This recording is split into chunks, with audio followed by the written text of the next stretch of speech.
as our planet needs emergency action to avoid catastrophic climate-related disasters that should intensify in the years to come, incorporating the price of carbon in the way corporations do business becomes urgent. For that reason, while governments are announcing green recovery plans, many corporations stepped up and announced their pledges for becoming net zero in the next decades. What is yet expected to be detailed in the near future is how corporations are expecting to accomplish their claims.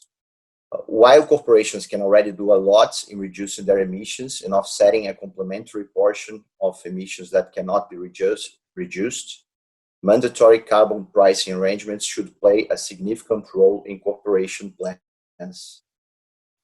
These carbon pricing arrangements take the shape of carbon tax, a carbon market, or both, at the regional, national, or subnational level, and are already operational or being implemented in several jurisdictions across the globe. A traditional annual report from the World Bank accounts for the existence of more than 60 jurisdictions adopting such initiatives, covering already approximately 20% of global GHG emissions. Carbon markets can roughly encompass two particular approaches.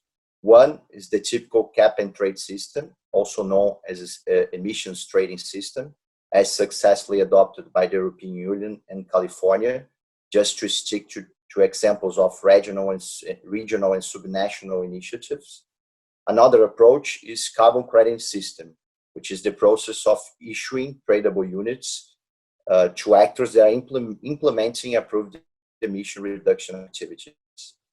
Carbon credits are primarily being used by companies to offset parts of their emissions to fulfill compliance obligations or to meet their voluntary commitments.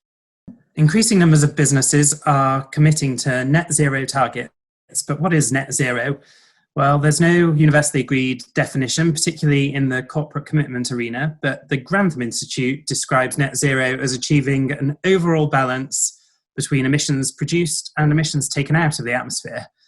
Still confused? Well, it goes on to describe net zero as being like a bath with the taps on. An approach to achieving an outcome can either be to turn down the taps, being the emissions, or to drain an equal amount down the plug hole. Those are removals of emissions from the atmosphere, including storage of carbon sinks. So under net zero, emissions are allowed to continue provided that negative emissions are also achieved, for example, by afforestation and reforestation or engineering technologies such as carbon capture and storage. All kinds of businesses have already committed to net zero, including oil and gas companies and financial institutions, but there are some important considerations. First, businesses need to make sure they have a clear vision of their net zero strategy and that they can articulate it in a sensible way. They also need to make sure that they can back up their claims with hard facts and aren't overreaching, and there have been some recent well-publicised slip-ups in that area. Second, offsetting emissions can still attract controversy and is different to making absolute emissions reductions. The policy behind and methodology for offsetting is key to the credibility of achieving a net zero target. Third, in order to be net zero, businesses need to account for a majority of their scope 3 value chain emissions. Getting information about those can be tricky, and you may need arrangements in place with third parties to achieve that.